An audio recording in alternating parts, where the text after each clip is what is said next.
穿越古代，你每隔一段时间就从人贩子手里买几个小姑娘回家，越年轻的越好，最好是懵懂无知的。别人都在暗地里骂你是猥琐变态男，可他们不知道的是，你这么做都是为了骗补贴。等过了考核期，补贴翻倍，日子就能宽裕点了。只因你穿越的时候获得了一个系统，系统每天就补贴你10元钱，大米售价2块钱一斤，一天的补贴你就能兑换5斤大米。在这个时代，兑换的大米再卖出去5斤能卖50文钱，你就是靠这个花了200文钱一个月租下了一个100多平米的房子，还买了3个豆芽菜一样的小丫头，目的就是为了骗取未来的补助。因为目前你的团队只有你一个人，而系统是根据每天每个人补贴10元钱买来的3个丫头还在考核中。现在你只希望3个小丫头能快点过考察期，到时候一天补助就是40元，你就能宽裕点了。最后你来到客厅准备吃饭，11岁的锦绣和10岁的锦文正在往桌子上端饭，饭是13岁的锦衣做的。老爷，饭做好了，请用饭。这3个丫头都是你前几天从镇上人伢子手里买来的，你觉得她们以前的名字不好听，便干脆给她们取了新名字。以后你们就跟着我姓林，叫锦衣、锦绣、锦文，好不好？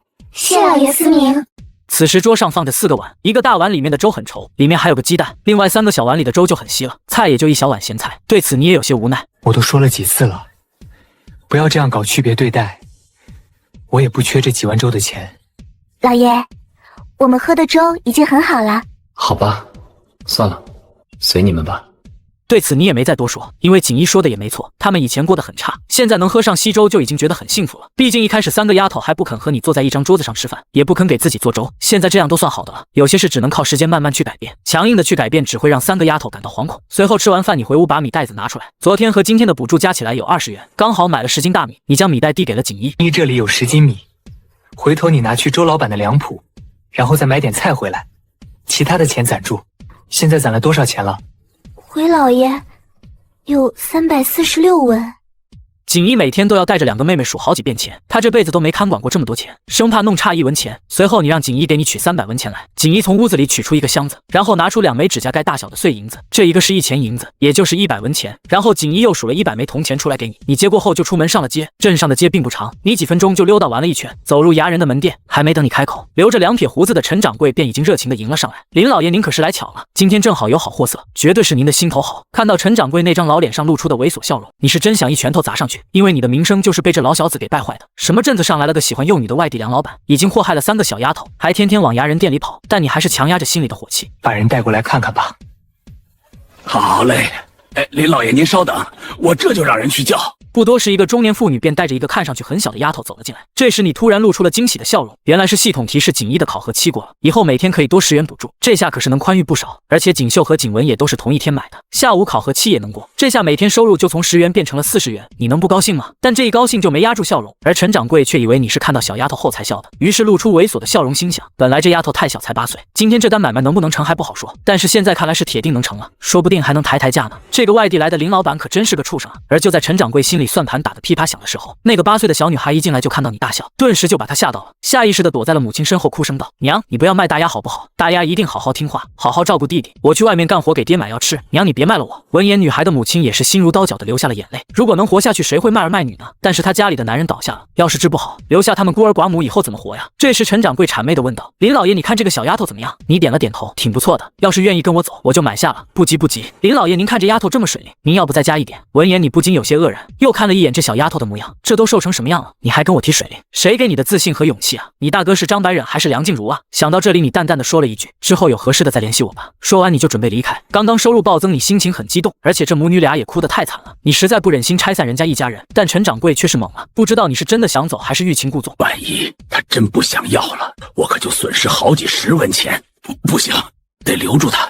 想到这里，他连忙喊道：林老爷您别走啊，咱们再聊聊，价格好商量啊。这时那个女孩的母亲也抓住了你的裤脚，一脸哀求道：这位老爷我卖。说完这句话，他仿佛耗尽了所有的力气，整个人瘫坐在了地上。你神色有些复杂，最终还是决定买了。他若不是走投无路，绝不会卖女儿，若是不卖，恐怕他们一家人都活不下去。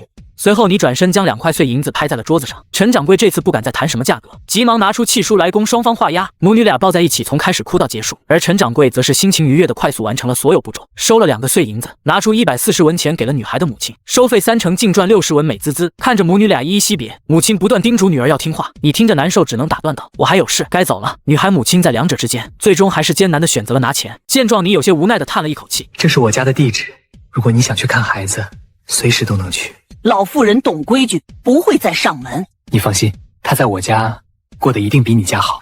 以后你就叫林静媛，跟着我吧。随后你走在前面，景元跟在后面，他一边走一边流眼泪。不久后，你来到家门口，开门，我回来了。下一秒大门打开，脸上沾了些泥土的景一露出头，笑着对你说：“老爷，您回来啦。”你看到他这副样子有些无奈，随后景一也注意到了你身后的小女孩。老爷，这个小姑娘是？这是我刚买回来的，以后就叫林景媛吧，是你们的妹妹，要照顾好她，别怕，先歇着。锦衣去给她做点吃的，锦绣、景文，你们俩也别翻地了，去烧点水给她洗一洗。是，我们这就去，交给我们吧。三女都是欢快地答应了下来，这也让一直抹眼泪的景元安心了不少。接着你问他们几个谁会针线缝衣服，我们都会。没想到几个小丫头居然都会，不过也正常，毕竟在这个时代，女工和厨艺是每个女孩子的必备技能，可能做得不好，但是不能不会。就连景元都是小声开口表示她也会。我也会。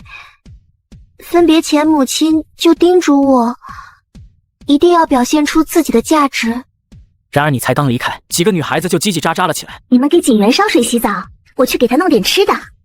好的，大姐，你去忙吧，我们会照顾好妹妹的。就这样，景元迷迷糊糊的被两个比他大一点的姐姐拉着进了屋，给他洗完澡，换了一身同样破旧，但是很干净，没有一丁点异味的衣服。最后拉着他来到了桌子边，桌上放着一碗热腾腾的米粥，很浓很稠，还有一小碟咸菜。干什么呢？快吃啊！难道你不饿吗？几位姐姐，你们吃吧，我不饿。不是，我饿，但我只要吃一小碗野菜粥就能饱，我不用吃米粥的。你快吃吧，我们早上吃过了，也是吃的米粥，我们还有活没干完呢。先去干活了，你把粥吃了，别凉了。景元赶忙起身想要跟上去干活，但却被锦衣给拦住了，表示干活可以，但是要先把粥吃了再去。说完，三人离开，景元这才小心翼翼地端起碗闻了闻，只感觉好香啊！距离他上次吃米粥不知多久了，在这里真的能每天都吃到米粥吗？如果是真的，那他愿意每天努力干活。不知不觉间，一碗粥就已经被他吃光，碗干净的就像洗过一样，就连他的小肚子也是微微的鼓了起来。这时外出多时的你也终于回来，你拎着布包走进房间，景元看到你以后赶忙起身，看到碗被自己舔得那么干净，他因为怕被笑话脸都羞红了，而你看着他的样子也是满意的点了点头。随后你将几个小丫头都叫了过来，宣布今天我有开心事，所以给你们买礼物了。说完，你将布包放在桌子上，打开，露出了里面的一卷粗布和一点点针头线脑，然后开口道：“这是380文钱的粗布，锦衣，你看够不够给你们一人做一件新衣服？这几天我手头有些不宽裕，回头宽裕了，再给你们买花布做衣服。”闻言，锦衣也没想到你居然会给他们买布，一时间又是欣喜又是酸楚，但听了后半句话又赶忙擦了擦眼角：“老爷不用再买了，这些就够了，真的够了。不就是一点布吗？不至于这样，你们别哭啊。锦衣，这些布到底够不够？还差不多能做出4件来。差不多，那就是不够呗。那我明天再买100文的回来，别弄得紧巴巴的。”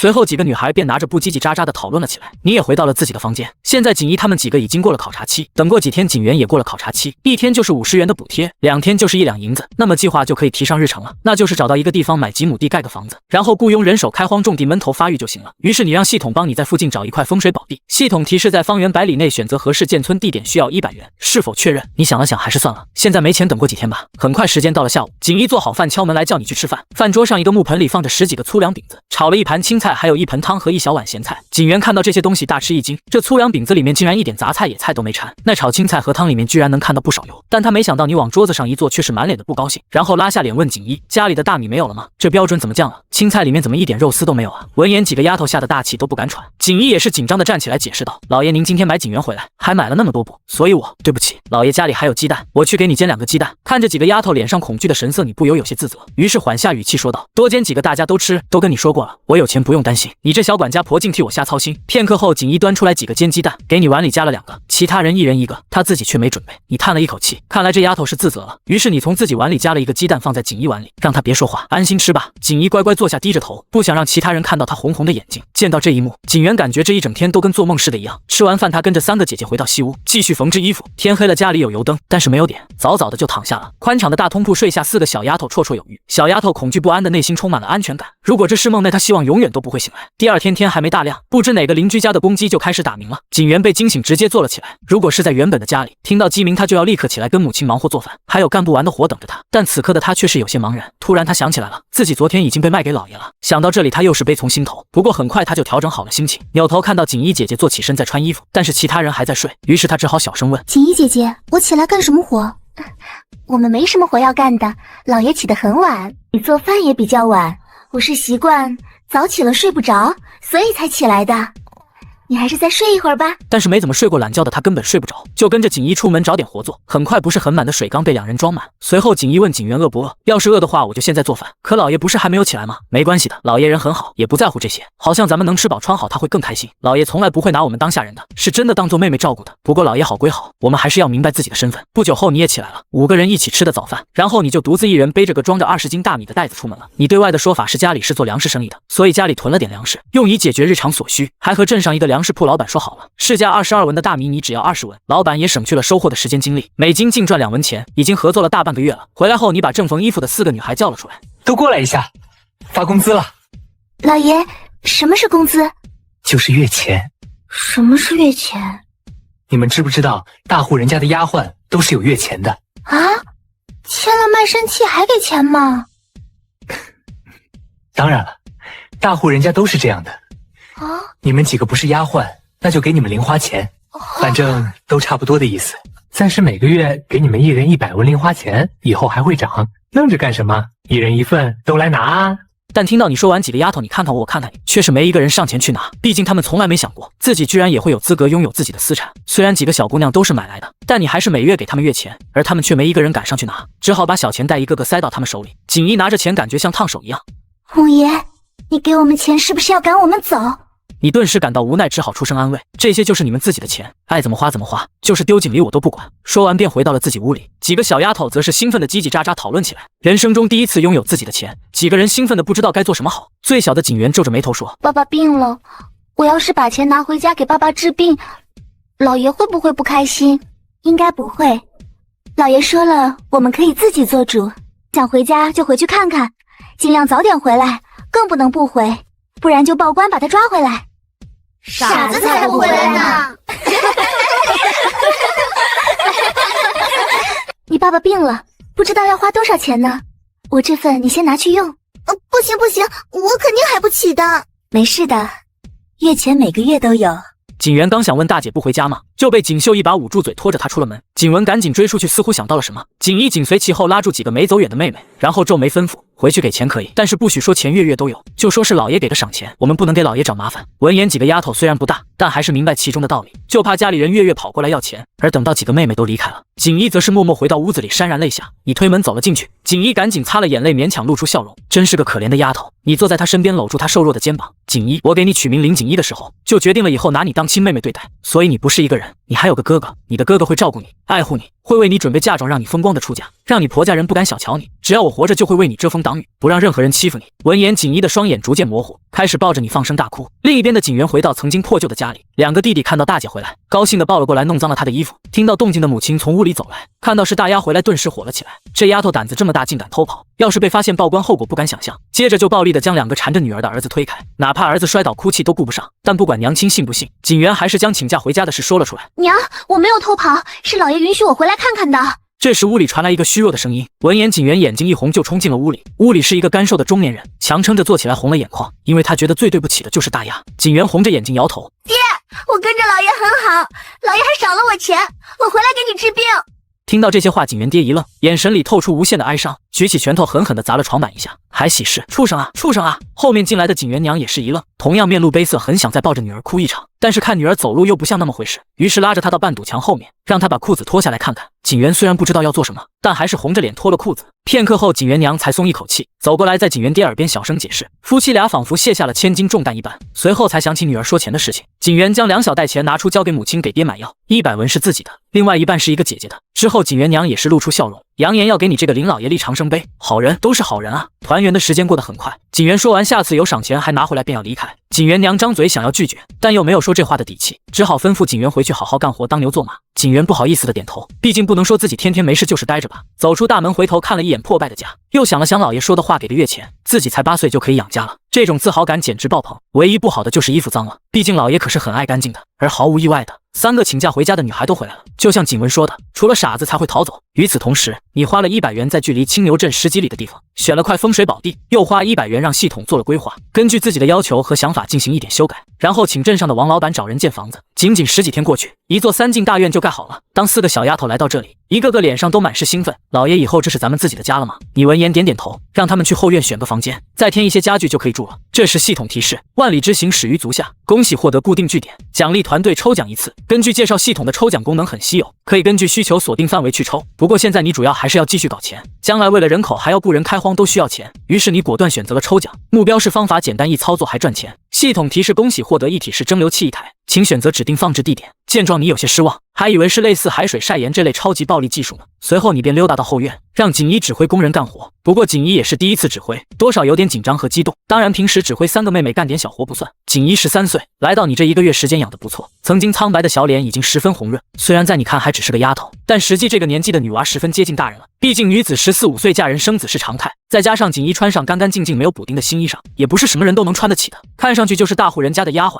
领头干活的汉子穿得又脏又破，面对锦衣都不敢抬头看，有些拘束的听从安排。就这样一直忙到天黑，锦衣才想起来老爷还没吃饭。为了乔迁新居，向来有些抠门的锦衣难得大方的做了4菜1汤，配上雪白的焖大米饭，吃的你赞不绝口。吃完饭你让他们都留下开家庭会议，然后变魔术一样拿出5个小本子和油笔，在第1个本子右下角郑重的写下林锦衣3个字，然后吩咐锦衣，这是属于他的本子和笔，以后走到哪里都要带着。刚说完，锦衣的眼睛又红了，老爷对他们实在太好了，有时候他都会想，他不配老爷对他这么好。然后就是一次又一次告诫自己，自己这辈子就是为了照顾老爷报答老爷来的。随后你依次给其他3个丫头都写上名字，因为以后自己会做很多事情，一个人根本忙不过来。现在你准备每天抽出1、2个时辰，教他们认字和数学，将来他们都要做管理。伴随着你的话音落下，原本热闹的房子直接安静了下来，几个小丫头仿佛石化般愣在原地。毕竟在大家的观念里，读书是一件很高大上的事，而且培养出一个读书人，开销是非常大的。但这些对你来说不算什么，而且你打算雇佣长工，负责在周边开垦荒地或在家里做长工。但在此之前要把人数和工钱商量一下。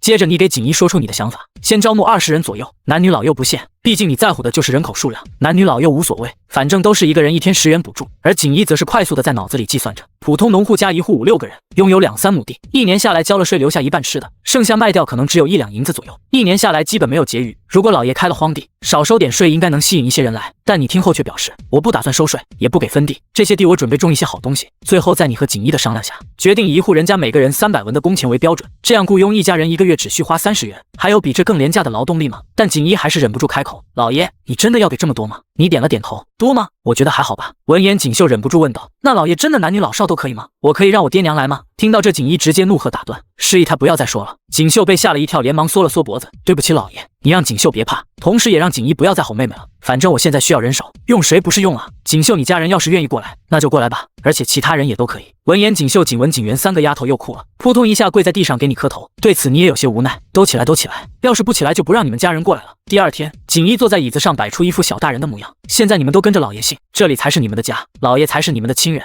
要是让我发现有人违反刚才说的规定，那我就把他和他家人一起赶出去。他这是在给3个丫头立规矩，免得他们家人来了之后生出一些不好的事情。3个丫头也是非常懂事的点了点头，他们的家人也很快到了这里。本来你是想自己自取接待，然后请他们吃顿好的，但却被锦衣拦住了，而且还很强硬的要求你不要和其他人走得太近，不然的话他就离家出走。你有些无奈，但还是接受了威胁。昨天3个丫头回去各自和家里说了一下，今天3户人家都拖家带口过来了，3家总计14口人聚在前院。锦绣本来姓孙，叫孙春花，其他几个孩子孙大柱、夏花、秋花，可惜冬花还没出生。景文也是一家5口都来了，除了父母外还有3个弟弟，小妮、大驴、大牛、大马。这时候他们已经等了有1会了，却是一直没见到你的人，众人等得心焦。这时前院和中院的大门被景元推开，锦衣昂首阔步地带着3个丫头走出来，4个丫头穿着一样颜色款式的新衣服往出一走，还真有那么点气势。看到等了这么久3户人家都还规规矩矩地待着，应该都是老实人，锦衣还是很满意的，于是走上前开口道，各位叔伯，我是林锦衣，我代表老爷欢迎各位的到来。闻言几个男人赶紧惶恐地问好，锦衣姑娘好，同时心中暗暗感叹，这就是传说中帮主人家管事的大丫鬟了吧？自家丫头估计只是小丫鬟，跟在后面话都不敢说。接着锦衣一副伶人模样，道出这个家里的规矩，毕竟没有规矩不成方圆。锦衣说话文绉绉的，让人感觉气势不凡，这也是昨天他拉着你问了半天，又独自一人彩排了好久才这么顺利。几个男人听后自然也是连忙答应，我们一定守规矩。锦衣则是继续道，府里的规矩不多，首先就是没有人招呼绝对不能踏进后院，要是有事也要在门口禀报。谁要是触犯了规矩，别怪我无情。说到这里，锦衣面色一冷，吓得10几个大人小孩大气都不敢出。眼看效果达到了，他的语气才缓了下来，并给他们各自安排好了住处。安排完回到后院才松了一口气，拍了拍自己的脸，刚才他都紧张死了。而在院子里的你也是冲他竖起大拇指，刚刚我偷偷过去看了，做得不错，比我强，以后咱们这个家可全靠你了。闻言，锦衣的脸更红了，害羞的让老爷别取笑他。而此时的前院里，伴随着锦衣的离去，众人才活跃起来。随后3个丫头各自来到自己父母面前。景文娘小声对景文说：“小妮，我们应该住哪里？”再次听到小妮这个称呼，景文只感觉好别扭，于是同样小声回道：“娘，以后不要叫我小妮了，叫我景文吧。”听到这话，景文娘瞬间不乐意了：“你这丫头说什么胡话呢？”但她话还没说完，就被丈夫拉到一旁：“听丫头的，景文多好听啊，别让丫头被同伴笑话。”闻言，景文娘愣了一下，目光变得有些黯然。是啊，丫头已经被自己卖掉了，现在景文愿意拉他们一把，他们要守规矩。想到这，景文娘才勉强扯出一个微笑：“那就麻烦你了，景文，帮我们安排一下住宿吧。”景文愣了一下，他听出了母亲声音里的讨好和疏远，一时间心头出现难明的酸涩，但还是点了点头。等到中午的时候，3户人家都被安排妥当，中院摆上了2个大桌子，锦衣稳稳当当的坐在主位，3个丫头往2张桌子上端菜端饭，4个菜2个里面都有肉丝、肉丁、大米饭、白面、馒头，管够。主桌这边4个丫头坐在一边，对面是3个户主男人，虽同处一桌，但饭菜都是分开的。在老爷家待了这么久，他呢已经越来越习惯和喜欢干净了，和别人用筷子在一个碗里夹菜吃，现在他们已经很难接受，尽管是自己的爹也不行。等到所有人都落座后，锦衣正式宣布，第一天乔迁新戏，老爷说请各位吃第一顿饭，都不要客气，请用吧。说完，锦衣先动了筷子，其他人才开始吃了起来。顿时现场仿佛变成了战场，毕竟这些可是过年都吃不上的好饭好菜。吃完饭，桌子收拾干净，锦衣摆了摆手，锦绣将3个小袋子放在桌子上。老爷知道你们家里都不富裕，所以给你们预支了些工钱，一家200文。闻言，几个男人不敢置信地看着桌子上的钱，呼吸都急促了起来。他们一年忙到头都不一定见到这么多钱。而锦衣表示，这钱回头从工钱里扣，几位叔伯天工10文钱，女人7文，孩子的话根据年龄拿工钱。想到这里，景文他爹王大狗当即开口：“锦衣姑娘，我有问题，我下午就可以上工，我全家都可以上工。”说到这里，王大狗呼吸都急促了起来。为了这个工钱，他是真的准备把他家的大驴、大牛、大马都当牲口用。本是5人的家再次迎来壮大，除了锦衣，其他3个丫头家人全部到齐。等3家14口人都过了考察期，一天就有140块的系统补贴，而且他们还是活生生的广告，不得把7大姑8大姨往你这拉。等一切都安排就绪后，锦衣起身往后院走去，但看到另外3个丫头还想留下团圆时，他立马就拉下了脸。吓得3个小丫头连忙跟上，正好在后院碰到了你。来，开支了，以后咱们也10天1开支，一次开支也开100文，咱们可是技术人才，自然拿壮劳力的工分，已经不是第一次开支的原因。几个小丫头也都放得开了。锦绣抓着小钱包，满眼都是小星星，而且家里人也都可以赚钱，那他自己就能积攒自己的小金库。而景元则是将自己的钱塞给了锦衣。随后锦衣提出，大家凑一下钱再买点布吧，加上上次剩的，应该够1人1件新衣裳，这样就能有换洗的衣服，旧衣服就丢了或者给别人。闻言，几个丫头都是满眼放光，毫不犹豫地把钱贡献了出来。而你看着他们也是笑道：“锦衣，你变了，曾经那么节俭的人，现在居然想着丢掉旧衣服，不错，我喜欢继续保持。不过你现在的当务之急还是赚钱，自然是要靠抽奖获得的蒸馏器卖酒。市场价酒水1斤在10文到30文左右，但是普通人家很少喝。还好青牛镇有很多小商小贩，10里8村的一些富户也会选择在青牛镇定居，这些人都是酒水消费的主力军。于是你带着蒸馏酒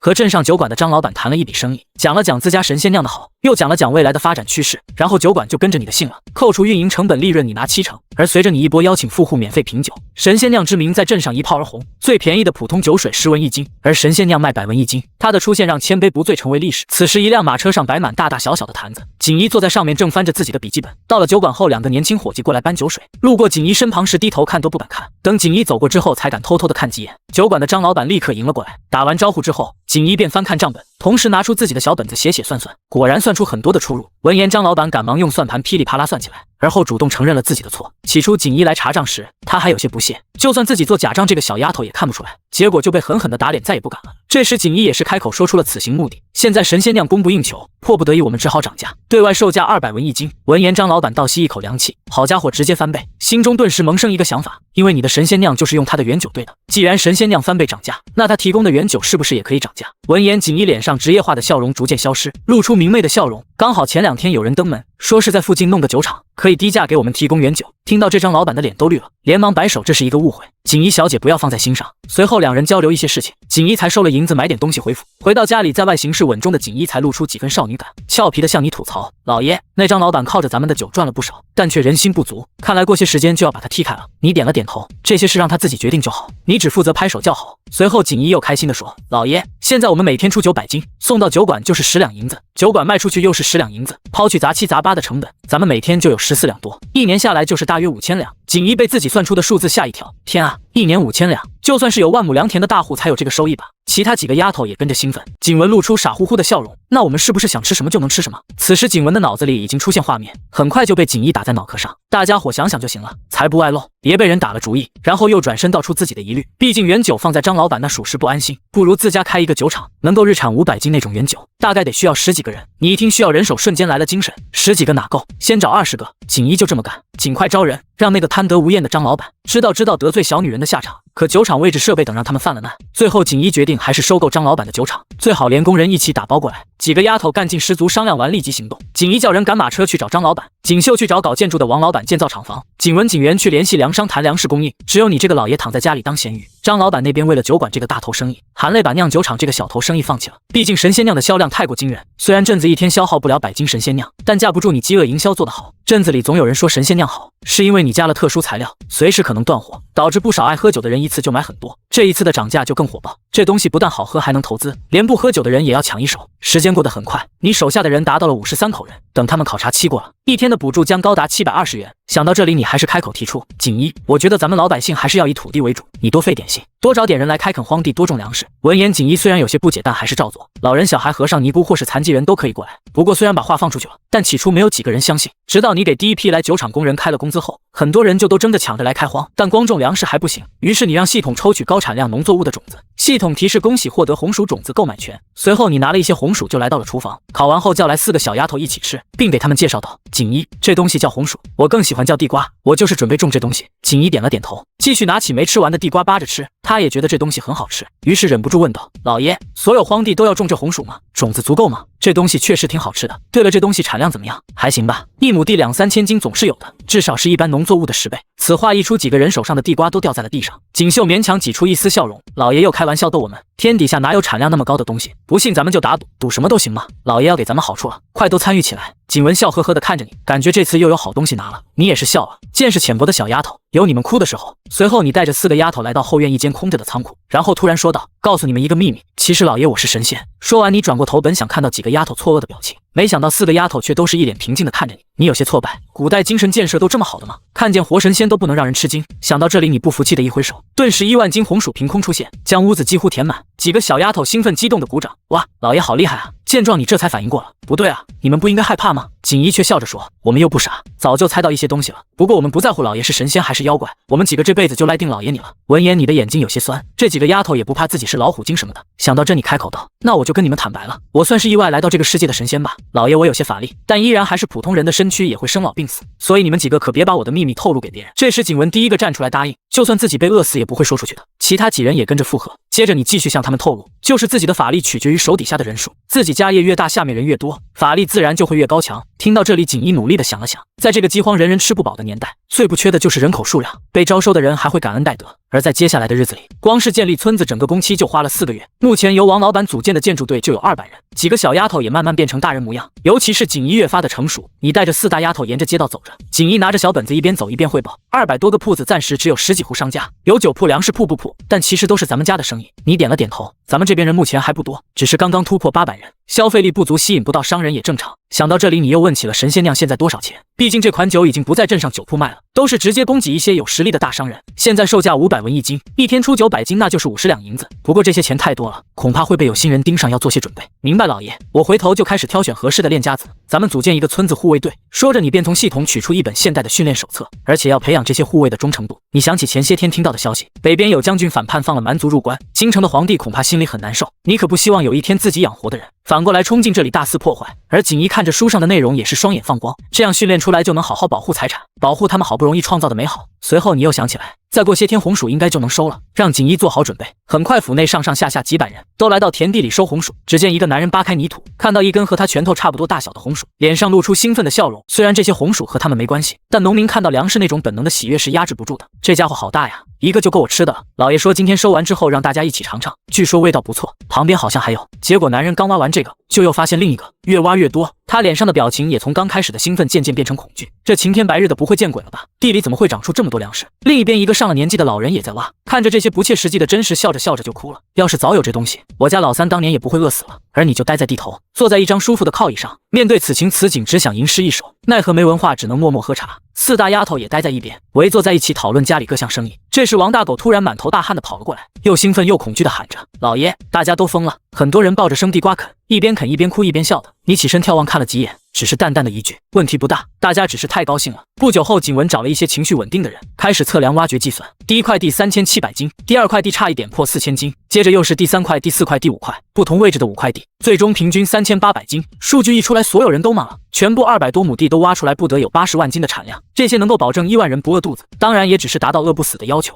你本以为想要达到1000人的村落集要很久，没想到现在一个红薯丰收就让很多人疯狂了，越来越多的人来到你的村子，而你期待已久的声音终于在耳边响起：恭喜达成升级条件，系统升级为村落级系统，新增村落级购买列表，新增各项功能单位设置权利，获得货币权，升级到下一级城镇级需要5万人。随后你将4个丫头叫过来开会，第一项议题：我要建村了，以后这里就叫做桃源村，大家有意见吗？4大丫头齐齐点头，只要老爷高兴就好。闻言你也有点无奈，大姐，你们倒是有点参与感啊，哪怕问问我咱们这个村为什么叫桃源村也行啊，我都准备好背一下桃花源记了，然后感慨一下，咱们这就是繁华中的桃花源记，可你们竟然不给机会，你们这是在扼杀老爷的快乐啊！想到这，你无奈的叹了一口气。行吧，那第一项通过，第二项就是村子就得有村长，我推荐锦衣来当这个村长，因为你只想当一条咸鱼。宣布完，景文则一脸兴奋，因为大姐都当上村长了，感觉这一切就像做梦一样。接着就是第3项，需要建立村落职能单位，除了村长外，另外3个丫头都是副村长，还需要几个功能部门负责户籍和治安，这一切都需要慢慢打造。不久后的村口，一块1人高的大石头上刻着桃源村3个大字，村委办公室成立的也很低调，只是立了块牌子，门口处有个公告墙，旁边是同样新建的村治安所。村委大院门口有个角房，两面开窗可以看到外面。锦绣的大哥孙大柱此时就坐在角房里，目光警惕地看着周围，哪怕周围一个人也没有，他也不敢松懈半分，毕竟刚刚上任，总想好好表现一番。治安所刚刚成立就任命了3个队长，分别是锦绣、景文、景元的爹。治安队暂时有10几个人，除了几个半大小子，其他都是上了年纪的婆婆婶子，或是腿脚还可以的残疾人。他们除了负责桃源村的治安和卫生，还要负责包括村委银行的保卫工作。村委大院和林家大院差不多。此时中院的大会议室正在召开第1次会议，锦衣一本正经地坐在主位上，把大家的工作划分一下。锦绣负责财政这一块工作，商业街以后就由他负责，最重要的就是招商工作，让街面尽快热闹起来。好的，大姐，在村委要叫职位，明白了，村长。接着就是景文，负责村里的建设工作，景元负责村里的治安管理工作。之所以这么安排，自然是因为景元年纪最小，所以让他接受人最多的岗位锻炼锻炼。最重要的事情放在最后，那就是给他们所有人都涨了工资。说着就要把10天的工资都先发放了。闻言，锦绣起身从怀里掏出一个小包，里面放着一沓5颜6色的纸，这些是你通过系统出品的纸币，样子想必屏幕前的大家都知道，毕竟你们有花不完的这个。在这里，1铜钱相当于1角钱。开完会后，所有人各就各位，而中院里现在也住了很多丫头，有些都是锦衣买来的，不过大多还是村里人送来的。毕竟你买来的4个丫头现在可是风光无限。要说所有家里有丫头的人家没有什么特殊想法，锦衣那是1万个不信。锦衣对这些有父母家人的丫头是有戒备的，所有人都不能随意进入后院。这段时间已经有2个丫头被赶出府，要是有人做更过分的事情，比如勾引老爷什么的，那就一家人一起滚蛋吧。好在这种事情并没有发生，所有的一切都在向着最好的方向发展。可今天村子里却来了几位不速之客，一辆马车在马夫的牵引下缓缓走来，后面还跟着4个小吏前来收税。到了村口后，马车上打盹的老人也睁开了浑浊的双眼，但掀开帘子一看，却是被吓了一跳。两旁干净的建筑一直蔓延到视线尽头，就连青牛镇与之相比都逊色不少。于是他有些不可思议地问道：“这真的是桃源村吗？你确定没走错？”随从也是不确定，因为这里与他想象中的村子不太一样。这时另一名随从指着石头说道：“老爷，您看这上面确实写着桃源村，是就行，我们进去吧。”越是往里走，一众人越吃惊，两侧有卖酒的、卖粮食的、卖布匹的、卖肉的、卖熟食的，还有挂着客栈牌匾的。一个挂着超大牌匾上书桃源村银行，另一个也是超大牌匾桃源村商业街租赁中心。见状，随从有些疑惑地问道：“老爷，这银行和租赁中心都是干嘛的？我也不清楚，走进去看看。”说着，吴香老从马车上下来，和随从一起走到了租赁中心门口。吴香老就看到一个穿着灰色麻衣的小伙子过来，他穿的虽然是寻常衣服，但没有一点破损，整个人朝气蓬勃。上来很有礼貌的就问道：“老爷您好，您是要租商铺还是有其他的事情？”吴香老点了点头：“我没来过，所以进来看看你们这里是干什么的。”说着，麻衣小伙就开始介绍起来，整条街空着的商铺都可以租，而且头3个月免租金。如果不知道做什么生意，我们也可以为您推荐一下。桃源村现在百废待兴，人口不断流入，这里的工钱也很高，消费潜力巨大，未来可期。闻言，吴香老觉得这小伙子年纪不大，但是嘴皮蹄子是真的溜，说话也好听。就这样，两人聊了半晌才出去。不过人是出来了，但却在里面留下了1两银子当押金，租了一个小铺子。这时随从又问老爷：“那我们还去对面那什么银行看看吗？”“不用去了，那小伙子已经跟我说过了，我才不会去把银子换成纸呢。不管谁都别想骗过老爷我的火眼金睛。”说完，两人便驾车前往村尾。随从还在心中吐槽，也不知道是谁刚刚交了押金。随后几人乘坐的马车很快到村委大院，已经有人禀报过，说乡上的3老之一吴乡老来了。于是他刚到村委门口，林12就从脚房走了出来，假装一无所知地问：“这位老爷有什么事吗？”吴乡老的随从上前一步，仰着头说：“我们老爷是青牛镇的乡老，叫你们村长出来。”听闻林12慌乱地往里跑，还踉跄地差点摔倒。片刻后，锦衣带着2个小丫头走了出来。“吴乡老您好，我是桃源村的村长林锦衣。”虽然已经听人说过了，村长是个小丫头骗子，但是当人出现在面前的时候，依然让人觉得不可思议。而且眼前的丫头真漂亮，气色也很好，加上形态仪容完全是大户人家小姐的做派，让吴乡老一时不知道该怎么交涉。锦衣一眼便知道吴乡老的一些想法，于是展颜一笑，邀请他进屋内详谈。锦衣的办公室很宽敞，会客的桌椅周围坐20个人都没问题，就连县令大人家的书房都没这么气派，所以吴乡老更拘谨。双方落座后，锦衣便吩咐春兰给乡老上茶，叫春兰的小丫头从旁边架子上取下来一个罐子，然后捏了一点茶叶放在精致的茶壶中。锦衣笑着解释道：“这是我家老爷赏的炒茶，一般只有在京师才有机会喝到，乡老不知道喝没喝过。”闻言，吴乡老有些不禁暗想，京师才有机会喝到，难道是贡品？接着锦衣斟好茶后，便摆出了一个请的手势，但吴乡老却是更加拘谨，舔着个老脸笑得跟菊花似的，双手捧着茶杯，小心地喝了一口，还没尝出什么味道呢，就舔着脸夸赞起来：“林村长，不知贵老爷是哪里人啊？”“老爷是北方人，家里有长辈在朝堂上穿紫衣，具体的还请乡老别人了。”听闻吴乡老的嘴直接闭上了，内心无比震惊。我滴个乖乖，3品以上官员才能穿紫衣啊，怪不得人家一个丫头都这么气派，人家都说宰相门前7品官。这时锦衣突然问道：“乡老这次来是为了税收的事情吗？”听到这话，吴乡老尬住了，这个税自己是该收还是不收呢？而锦衣则是佯装温怒地说：“乡老，我家老爷不愿意依靠家里的权势，向来遵纪守法，税该收多少就是多少，我们也不差这点地税的钱。”闻言，吴乡老连忙点头：“是，林村长说的是。”林老爷大气。锦衣继续说道：“我们这里今天开垦的荒地有210亩，1亩地就是48斤粗粮，210亩是该交10080斤粮食，以现在粗粮价格计算就是46300文，我家老爷就给乡老凑个整47两银子，乡老可有错漏？”“没有。”吴乡老连忙摆手，但脑子跟浆糊一样，而且就算是算错了，他也不敢说什么，收了税银也没敢多待，弯着老腰就走。他本想求见林老爷一面，但现在连一个丫头的气场他都有点受不了。打发完吴乡老后，锦衣该干嘛干嘛，毕竟才几十两银子，现在他都不当回事，而且给老爷捏造一个身份可以省去很多事，毕竟没人会去朝廷找3品以上官员挨个问吧。要是真的那么做，跟老寿星喝砒霜有什么区别？嫌命长吗？几天后，系统提示村落人数达到1000人，请完成人口统计并发放身份证。你有些无奈，系统人口被卡住到1000人就不动了，于是你带着警员乘坐马车来到治安所，找到一个宽敞的房间，随手召唤出一台机器。警员现在交给你一个工作，以后要统计户籍，给每个人发放身份证，还要负责审查每个新来人的身份，每个人考察期不同。随后警员开始学习操作机器，你站在指定位置，警员按下按钮，机器咔嚓一声，侧面的小口子吐出一张卡片，你自己的身份证就这样出来了，信息全是桃源村什么之类的。看着卡片上的内容，警员一脸兴奋，吵着自己也要。接下来几天，每天都有人来排队拍身份证，因为公告上说了身份证很重要，比如以后发工资必须拿身份证。几天下来，几乎所有人都拍完了，系统上的人口数字也终于开始涨。秋风萧瑟，一夜之间树木都泛黄了。桃源村虽然处于偏南方，但是也有冬天，这时候周边村落的农户都休息了，可桃源村依旧热闹非凡，周边的设施厂子也在疯狂扩建，砖厂生产的砖村子里都不够用，还有养鸡场、养猪场，都在讲科学养猪、科学养鸡，有钱花有肉吃。现在桃源村越来越好，大家也都期待了起来。但此时村子里却出现了一个奇怪的现象，1000多人便有几十人参与其中。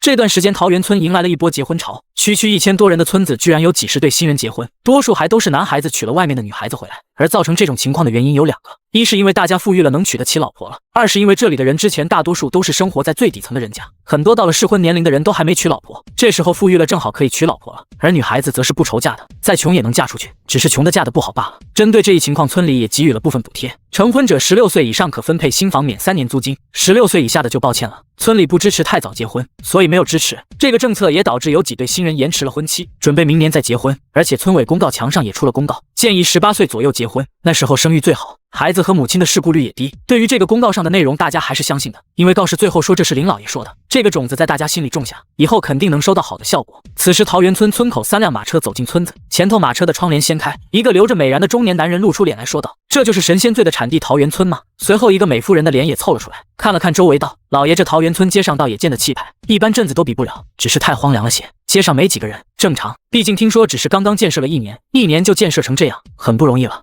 随后夫妻俩便带着随从和家人来到银行附近的客栈。两人刚进客栈，掌柜就立马迎了上来。这位老爷是从外地来的吧？不知要住多久？美夫人随口回了句看情况吧。先开5天的房间，开3间上房，2间普通房间。闻言，掌柜当即表示，上房1间3元，普通客房1元，3间上房和2个普房就是11元，住5天加3天押金一共18元，也就是880文钱。听到掌柜报出的数字，中年人不禁有些好奇，原是什么钱？这是我们这里用的钱，主要是为了方便。说着，掌柜从口袋里掏出钱币拿给中年人看，看到纸币，中年人眉头微皱，这是宝钞吗？宝钞可不是什么好东西，而且这里的人好大的胆子，居然敢铸钱，这可是死罪啊！仿佛是看出了中年人的心思，掌柜笑着说，这只是为了方便弄的一种凭证，随时可以在银行兑换回银钱。我们老爷也规定不许带出村子，这不是钱。闻言，中年人虽然觉得这有些多此一举，不过倒也接受了这个说法。随后他从掌柜手里接过4种纸币，又愣住了。一旁的美妇人更是忍不住惊呼，老爷这东西好漂亮啊，给我看看。说着，美妇人甚至直接抢了过去。几个孩子也都很好奇，就连他们16岁向来稳重的大儿子都是忍不住扭头来看。就是中年人不也是一样歪着头看吗？随后美妇人更是主动提出想和掌柜的换几张新的，她想收藏起来，但掌柜听后却是有些为难，这恐怕不行，我们老爷不允许。你不说我不说，你们老爷怎么会知道呢？是不是？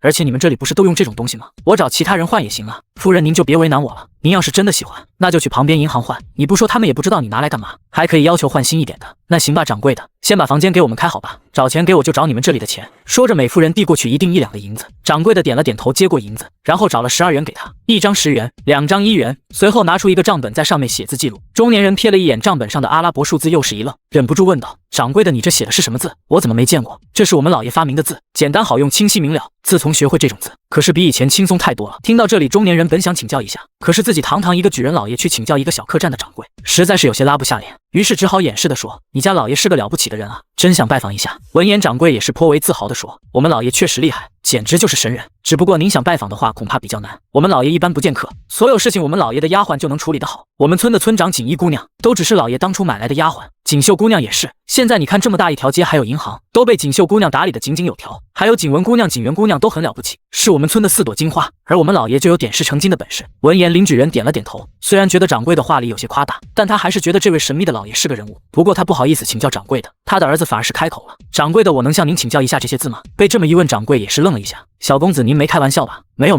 我就是想请教一下，您家老爷有没有说不让外传什么的？那倒没有，老爷不在意这些，而且村长也说了，村里好的东西尽量往外传播，让更多人受益也是做善事。听到这里，林举人也是不禁肃然起敬，你们村长有大善识大体，我真想拜访一下。没事，想拜访我们老爷不容易，但是拜访村长还是不难的。先不说了，我带几位贵客去房间，小公子要是对这字感兴趣，一会就随我学习一下吧，只是要学到懂得记账的程度并不算太难。随后等房间里常用的东西都规整好，林夫人来到窗边往外看了一下，发现街上并不热闹，没什么意思，于是便主动提出，老爷，我们出去逛一逛吧，你不也说想拜访一下那位女村长吗？咱们过去看看。闻言，林举人点了点头，也好，正好也要吃饭了，如果这位村长是个妙人，那就请他一起吃个饭吧。说完，夫妻俩便带上大儿子和女儿出门了。小儿子年纪太小，怕闹人就没带，有丫鬟看着，他们一家4口也没带下人，就这么出了客栈，一路沿着街面走到尽头，就看到了村委大院。孙大柱隔着窗口问道，几位有什么事吗？大儿子林云轩上前一步抱了抱拳，我们一家初到贵宝地，家父是万安7年一甲林学景，想要拜访一下贵村长，望小哥通报一声。孙大柱哪里听过这么正式的拜访，一听就知道是有身份的人，气势就不是平时往来的那些商人什么的能比的，而且那些商人在他看来已经很牛了，但是读书人可比商人牛多了，而且还是什么举人，他好像听妹妹说过，是一种很牛的人。于是他连忙表示，你们等一下，我去禀报一下。说完便慌慌张张的往里跑去，连正常应该问一下什么事情都给忘了，就急忙跑到锦衣的办公室禀报，村长来举人了，怎么办？听到有举人来了，锦衣让孙大柱说清楚是什么举人。孙大柱急忙表示，就是来了4个人，好像是一家4口，说是什么举人。但锦衣听后却是淡淡道，举人只是一种身份，不是官职，既然自报家门是举人，就是没有官身，去请进来吧。片刻后，孙大柱便带着4人进来了。锦衣起身往办公桌会客处走去，林学景看到锦衣也是有些惊讶，对方只是个村长，平时就算是乡里的三老他也不会理会，但这里自然不同，于是他亲自抱拳开口，在下万安7年一甲举人林学景，见过林村长。你好，我是林锦衣，林先生请坐，夫人公子小姐也请坐吧。春兰上茶。待双方坐定后，锦衣没有因为对方是举人而露出什么特殊的表情，这反倒让林学景更高看了一眼。随后锦衣率先开口问道，林先生刚来桃源村吧？村子不大，什么风吹草动不消一会儿就传到所有地方，更别提是举人老爷到此了。不知林先生来此是为了什么事？就是家里孩子大了，我也没有官身，带着孩子们从京师出来游学，想看看这大好江山。锦衣点了点头，我家老爷也说，读万卷书不如行万里路，经历才是最好的老师。听到这话，林雪景有些愕然，细细品味后不禁赞叹：你家老爷是有大学问的，简单一句话就叫人醍醐灌顶，真想拜访一下。锦衣笑了笑，我家老爷平时不见客，不过我倒是想请林先生到家里小坐一下。闻言，林雪景听懂了他话里的意思，这是答应可以引荐一下，于是当即笑着表示大善。而锦衣则是继续道：不急，我家老爷此时正在上课，我们正好品品茶，这茶可能只有我们老爷有，林先生也未必喝过，是吗？那我可要好好尝尝了。说着，林雪景端起茶杯抿了一口，又是忍不住一番赞叹。而看着眼前这个比自己还小2岁的女孩子，和父亲谈笑风生，丝毫不落下风。一旁的林云轩也很是愕然，这种风采他从未见过。而林梦璇看着锦衣也是异常崇拜羡慕，这个姐姐好厉害，这也让几人对你这位老爷更加期待了起来。随后，锦衣带着几人乘坐马车前往林府，来到门口的时候，和小七、小八确认了一下老爷回来了没有。确认老爷回来了后，才带着林家4口进了院子。但才刚走进院子，就看到你正在和10几个孩子玩着1、2、3木头人的游戏，赢了之后开心的就像个孩子。见此一幕，林家4人都是愣住了，不禁怀疑这人是智力有问题吗？而锦衣也是捂着额头无奈喊道：老爷别玩了，来客人了。闻言，林家4人都傻了，这居然是你家的老爷，你要不说我们还以为是个弱智呢。而你听到锦衣的话，也终于是停止了傻笑，让孩子们也别玩了，今天家里来客人了，你们回来吃饭吧。列队。伴随着最后2个字一喊出来，玩疯了的10几个小子立刻收敛，按照个头列成一队，齐齐敬了个礼，迈着整齐的步伐往大门方向走去。从锦衣等人身边路过时没打招呼，也没多看林家4人一眼。见此一幕，林家4人不知为何内心产生了一种震撼感，刚才他们还觉得这个男人是个傻子，但现在却是不敢这么想了。于是林雪景打从桃源村来，第一次格外认真的拱手行礼，在下万安7年一甲举人林雪景见过先生。但你哪里会在乎什么举人不举人的，只是随意的摆了摆手，是举人啊，我家没什么规矩，该开饭了，那就一起吃顿便饭吧。然而看到你这么随意，林雪景却是更拘谨了，毕竟你越随意就越证明你不在乎他举人的身份。于是他连忙答应了下来，好的，那在下就恭敬不如从命了。随后几人来到了中院的客厅落座，你率先开口道：麻烦几位先等等，我家还有几个丫头没回来，我都习惯了一起吃饭。林雪景有些紧张的回道：不急不急。但正因为紧张，在说完这句之后，他又不知道该说些什么好了。顿时客厅陷入了短暂的沉默，而你见他不言语，便随意的问了一句：几个月前我听说有人放北人入关，朝廷的日子不好过吧？最后是怎么处理的？是必惩不出任由掳掠，还是给钱给东西送走了？闻言，林雪景愕然抬头：您怎么知道的？据我所知，朝廷确实拿了不少财物出来，但是民间应该不清楚，对外宣称是打退了，然而你却是依旧一脸随意，这有什么不知道的？建国200多年了，早就烂到根子里了，哪还会有什么还有几分战斗力的队伍？最近20年北人狼性不改，入关打草谷37次，去年1年就是3次。你以为有将军开关是意外？就算没有这次，也会有下一次，只是早几年晚几年罢了。听到这里，林雪景心中震撼，沉默了好一会儿才开口问道：先生可有破解之法？有，但是很难，请先生教我。没什么用，还是算了吧，请先生教我。说出这话时，林雪景已经站了起来，对着你弯腰深深一礼，看得你也是有些无奈。你这个人可真倔，方法不难，就是出一位圣主，或者出一位权倾朝野，但心系天下的国之柱石也可以，不过方法再好，也得有适合的人去执行才行。你一个官身都没有的小举人，还是息了这个心思吧。听到这2个条件，林雪景沉默了一下，但还是继续问道：仅想知道要是有呢，该如何做才能解着选界之急？然而你听到选界之急，却是忍不住放声大笑。林雪景有些疑惑，先生为何发笑？我笑你蠢啊。这个回答让林雪景一愣，他的老婆儿子女儿则是对着你怒目而视，就算你是高人，也不能这么骂人吧。不过林雪景却是没有生气，而是认真思索了一下，说道：景不觉得自己说的有问题，如果先生不能说出道理，景不会承认自己蠢，不承认就不承认吧。你缺少太多信息，我要是一点一点跟你说，估计说1天1夜也说不完，那我就每日来请教，我可没那个时间。先生，难道您就眼睁睁地看着天下百姓被蛮族的铁蹄践踏吗？您知不知道那些蛮子多残忍？常言道天下……停，别跟我说大道理，天下姓李而不姓林，就算姓林也跟我没关系。另外，只要我没有道德，你就休想用道德绑架我。听到你这番话，林雪景原本坚持的某些东西被打破了，他愤怒地盯着你，然后狠狠一甩手，就直接朝着门外走去。其他人赶紧跟上，而等林家人走后，锦衣则是跑过来抓住你的手，一脸兴奋：老爷你好牛啊！举人老爷你都觉得蠢，觉得学问不够，我就知道这个皇帝您来当才是最好的。不行，我要跟锦绣他们好好说说您今天的威风，我觉得我都要炸开了。闻言，你也是有些无奈，锦衣你怎么又来这套？而另一边，林雪景气冲冲地走出门，老婆儿女在后面追。赶车的林11虽然好奇他们怎么这么快就出来了，还气冲冲的，但还是尽职尽责地上前问道：林老爷您是要回去吗？我送你们吧。不用。林雪景丢下一句话，快步离开。林夫人气喘吁吁地追上来，拉着丈夫的手问道：你走这么快干嘛？我看那人可能也没什么大本事，满嘴胡吹罢了，你理他做什么？咱们走，不在这待了，不受他这鸟气。林雪景叹了一口气，停下脚步，等儿女追上来后问儿子：云轩你怎么看这位林老爷？我看不透，毕竟他话还没说完，要么胡吹大气，要么深不可测。可是以林村长的能力来说，他那么厉害却只是人家的丫鬟，我觉得应该是后一种。闻言，林雪景又叹了一口气，他是当世奇人，可惜不愿为天下人谋划。咱们回去，明天再来拜访。什么？相公你明天还来啊？那你刚才为什么走？不会是因为被骂生气了吧？你相公我就那么小气吗？我确实气，只不过气的是他身怀天下计，却不为天下谋。等我消消气，这样的状态也学不到什么东西。我觉得他是真的有安天下的本事，如果他愿意教我，就算让我磕头拜师我都愿意，怕就怕他不愿意教啊。第二天，林雪景正式递上了拜帖，但你看了一眼却只感觉麻烦，直接表示不见。就这样，林雪景苦等了一上午后默然离去。第3天他又来了，然后又是一上午，一连7天递上拜帖，最后一天门口的人都不给他送了。无奈无奈林雪景只好回到客栈，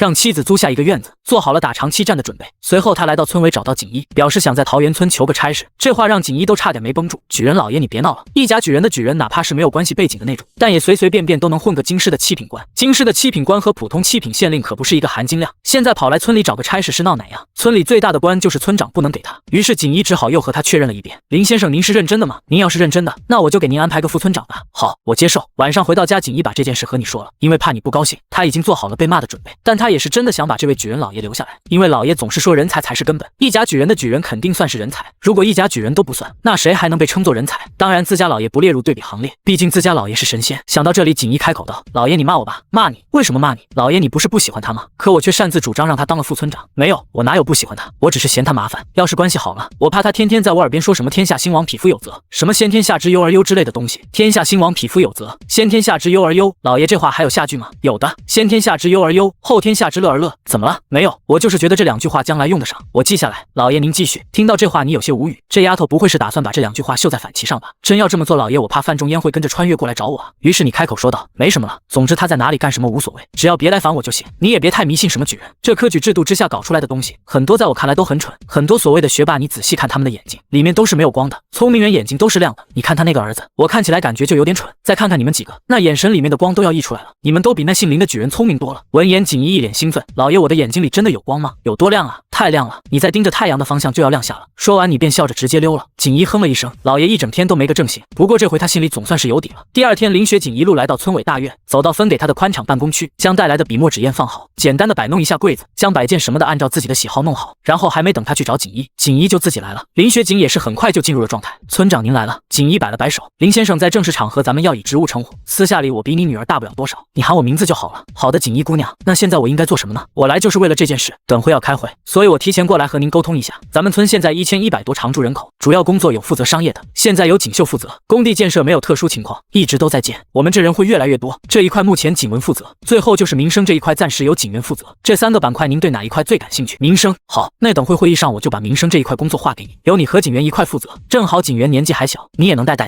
对了，有空别忘了到隔壁照个身份证。您是属于人才引进没有考核期，您的直系亲属也是，但是您的下人丫鬟随从什么的不计算在内，有1个月的考核期，考核期内只要不作奸犯科即可，若是出了问题就会延长考核期，甚至被驱逐。这应该就是录影制度吧？我明白了，差不多吧，有点像录影，但是区别不是很大，身份证以后作用会越来越大。走吧，该去开会了。随后两人一前一后来到会议室开会，另外3个丫头早就已经到了，正在那拿着几瓶胭脂水粉兴奋地聊着，看到锦衣进来了，连忙将胭脂水粉收起，正襟危坐。随后会议正式开始，锦衣开口说道：开会之前我先宣布一项任命，任命林雪景为副村长，大家欢迎。闻言几个丫头都是使劲鼓掌，把林雪景都搞懵了，她从来没经历过这种欢迎仪式，有些不适应，但还是感受到了大家的热情，于是便学着这里人的方式站起来笑着说：以后大家就是同僚了，希望大家能照顾我这个新同事。而锦衣则是继续开始安排工作，林雪景副村长以后和景元搭配，一起负责村里的民生工作。但听到这里，景元却是忍不住问道：林先生是举人，举人和县令同级，现在我和林先生平级，我是不是也算和县令平级了？闻言锦衣有些无语，这丫头今天怎么了？胭脂水粉擦多了，把脑子捂坏了吗？这是什么狗屁问题？还是开了一个超级冷的笑话？而原本面色平静的林雪景这时反而是笑了起来，心想这丫头才8岁啊，比我女儿还小，真是天真烂漫呢。话说这几个丫头年纪都不大，却已经开始每人都管一大摊子事情了，未来不可限量啊！我是不是也要想办法让女儿也融入这个团队呢？毕竟在别的地方女子无才便是德，所以她总是严厉管教儿子，女儿则是开心就好。现在既然看到了另一种发展方向，她觉得或许让女儿自己做选择会更好，让女儿自己选择喜欢的。但还没等她开口，锦衣便是直接厉声打断：景元闭嘴！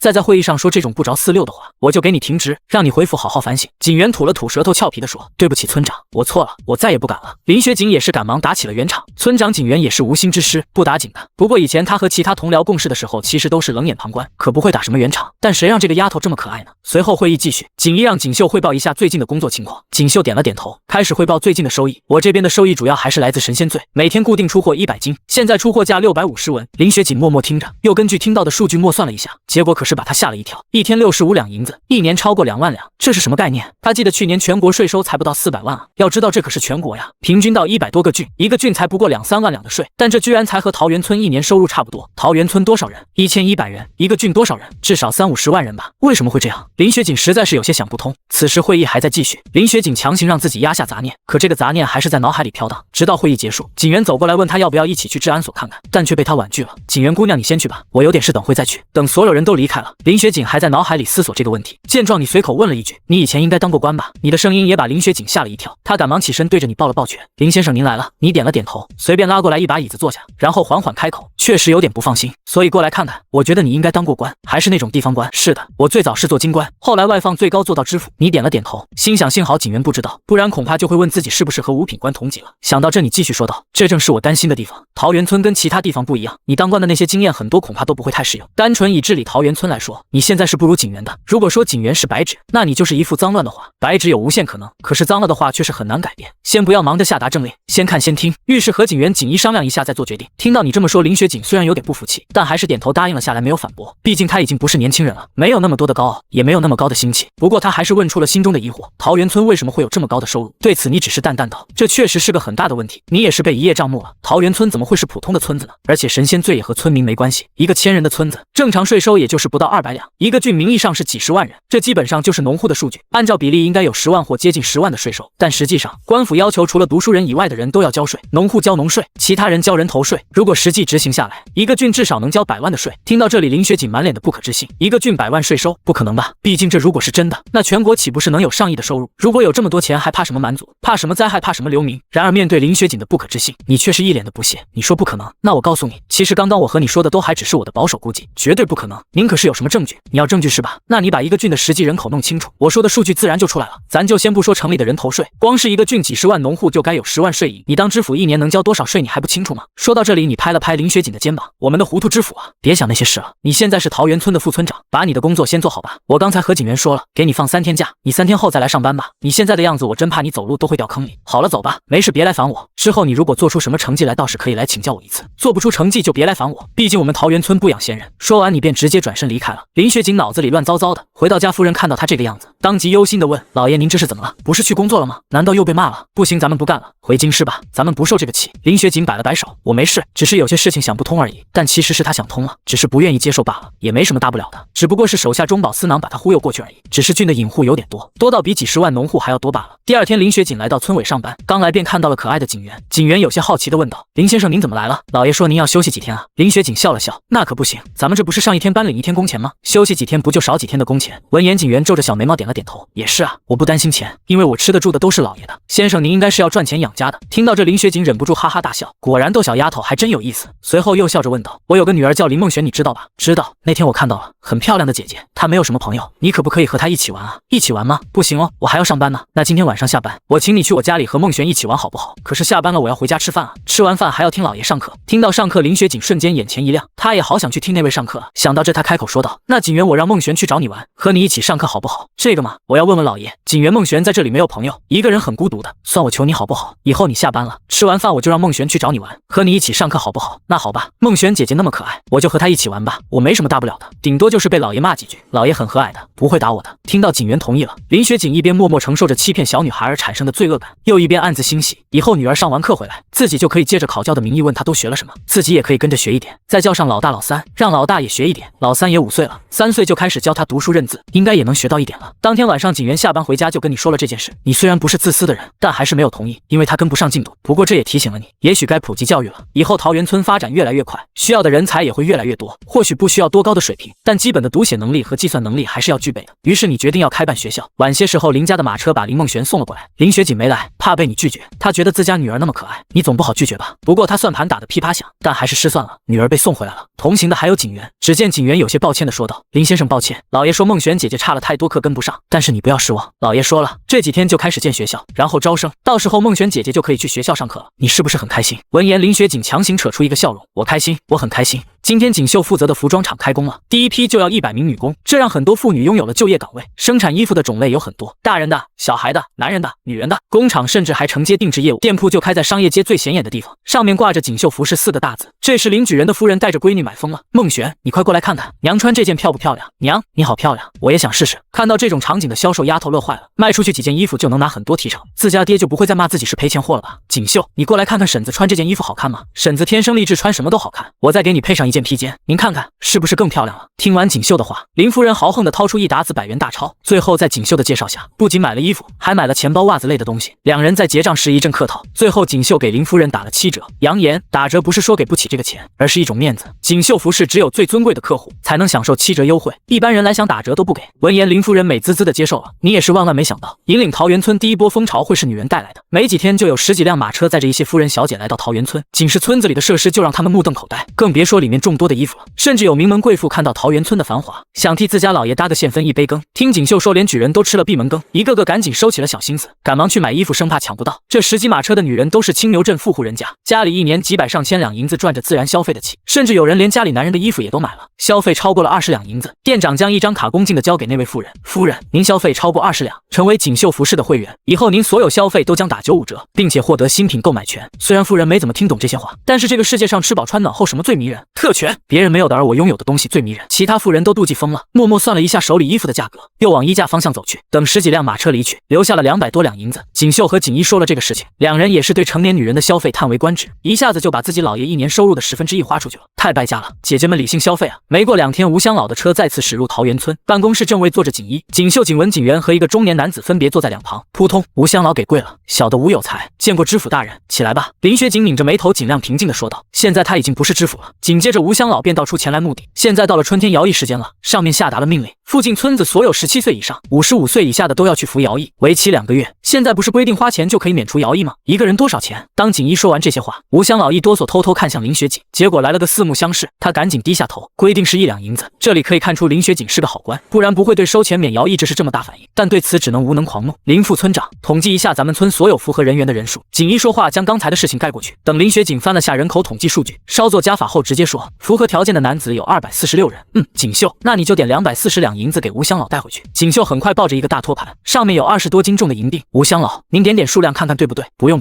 想来锦衣村长不会诓骗老夫。林学锦显然气还没消，应声说，为朝廷办事自当严谨，怎么可以如此草率？让你点你就点。听完吴香老都要哭了，点完赶紧抱着20多斤的银子，迸发出前所未有的力量，跑向马车逃离这里。锦衣也是让下人把免除徭役的公告贴了出去。当所有人看到这个消息后，满是幸福，而林学锦对所有的改变也在慢慢接受。回到家吃完饭就听到儿子过来，嘴里还在啵呲的，正好他找自家儿子也有事，我跟你找个差事干。林老爷说读万卷书不如行万里路，桃源村小学快要建好了，再过些天就要开学，为父希望你能到学校任职，父有命而不敢不从。第二天早上，林学锦来到办公室，就将柜子里一张早就写好的告示拿出来，来到公示墙贴在那张免徭役的告示上。一群人聚过来，一眼看去百人是有的。林学锦咳嗽一声，大声念道：“3天之后，桃源村小学开学，所有桃源村正式居民都可以免费入学，通过考试者可以获得每天2文钱补助。”告示念完，周围寂静了，很多人都哆嗦了起来。一个男人满含期待，嘴角哆嗦地问：“林村长，我家娃以后可以读书，还不要钱？”炸了，人群炸了，喧闹得如同打仗。林老爷从不骗人，说可以读书那就一定可以读书。在这个时代，如果将人以最大的区别来划分不同层次的话，那就是一条线，读书人和其他人，饭都吃不饱，哪有钱去读书？可是今天梦似乎有实现的可能了。察觉到如此热度，林学锦大声喊：“都停下，都停下，先听我说！”没人理他，所有人都疯魔了，学校不办了，似乎晴天霹雳，每个人脑袋上都仿佛被雷劈了一样，都眼巴巴地看着他。他相信他刚刚给了这些人希望，如果立刻将希望消灭，他觉得这些人能活生生吃了他。你们要是不把我说的话听完，那学校也没必要办了。所有村民听闻立刻规矩起来。首先讲了唯一缺点，在桃源村上学是没法做官的，这点村民还是很容易接纳，能学习读书就很满足。其次就是读书的好处，在这读书只要毕业就能每天2文钱补助，只要活着就能领，并且学会了算术和写字，很多工作都可以做，而且工钱更高。大家听完眼睛都亮了。接着就是争先恐后的报名，就连5大3粗30多岁的汉子都红着脸去报名。你的课件是系统定制的，数学内容很少，只要学会加减乘除就行。而语文用的不是这个时代繁杂异常的繁体字，而是系统优化过的简体字，用嘴简洁明了的笔画就能书写清楚，一切都是为了效率。所以我们的林学锦先生是重新学习一遍简体字的，学习过程他是痛并快乐着。就这样，桃源村办学校的事情又出名了。青牛镇上的人都说，人家大傻子林老爷又冒虎气开始撒币了。好日子没过多久，一张朝廷底报让林学锦痛苦万分。西部大旱，绝收千里，饥荒遍野，人尽向食。短短16字的奏报，将天灾之下的凄惨